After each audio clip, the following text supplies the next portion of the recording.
A quiet pot on the back burner can make a kitchen feel like someone is taking care of the whole house. That is the feeling behind slow-cooked bone broth. Humble bones, a few vegetables, time, and warmth. Welcome to HappyMind Nutrition, where we rediscover the simple, time-tested way our families used to eat. Today we are making a traditional sipping broth with beef or chicken bones, onion, carrot, celery, a splash of vinegar, bay leaf, peppercorns, and parsley. This is general educational and traditional food information, not medical advice. Enjoy it as part of a balanced diet and talk with a qualified professional if you have health concerns or special dietary needs. Bone broth begins with ordinary ingredients, and that is part of its charm. Traditionally, families used beef bones, chicken bones, or whatever bones were left from a roast, because nothing good was wasted. Onion, carrot, and celery give the pot a gentle, savory base. A small splash of vinegar was often used in broth-making traditions because it was part of the old pantry and helped create a balanced flavor. Bay leaf, peppercorns, and parsley keep the taste grounded and familiar. Start by choosing bones from a source you trust, then add just enough vegetables to make the broth taste like dinner, not like a spice cabinet. The caveat is simple. Quality and freshness matter, and salty packaged bones or heavily seasoned leftovers can make the broth taste too strong. Another old habit worth keeping is roasting the bones first when you want a deeper, darker flavor. It is optional, and chicken broth can be lovely without it, but roasted beef bones can give the cup a more rounded, supper-like taste. Keep the vegetables humble and let the bones lead. The first step is not complicated. Place the bones in a large pot, add the onion, carrot, celery, bay leaf, and peppercorns, then cover everything with cool water. Families have long made broths this way because it turns scraps and sturdy ingredients into something useful for the week ahead. Bring the pot up gently instead of rushing it. A slow beginning helps the flavors settle in softly, and it keeps the kitchen calm. If foam rises to the top, do not panic.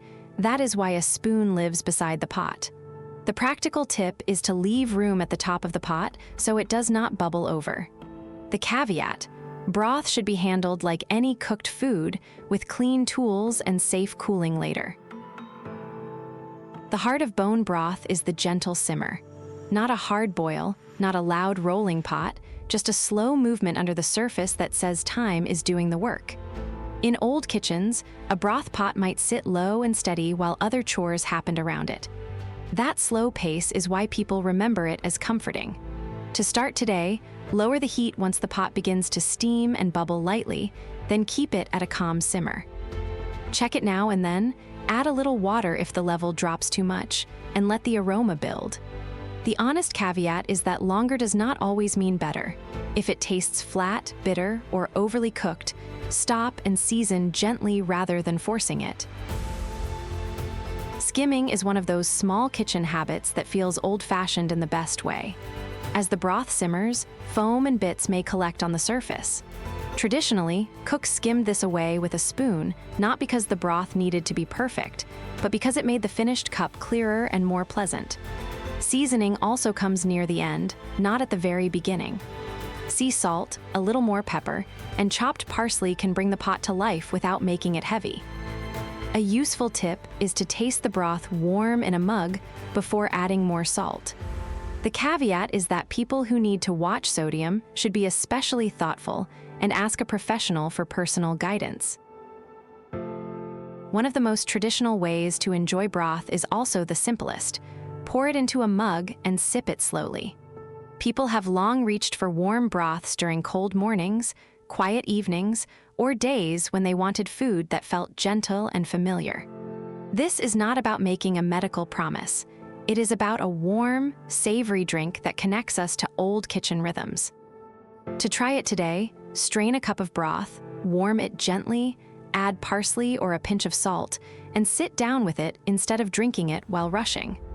The caveat is that broth is not a full meal by itself for most people, so enjoy it alongside real food when you need more nourishment. A good broth becomes the beginning of many meals.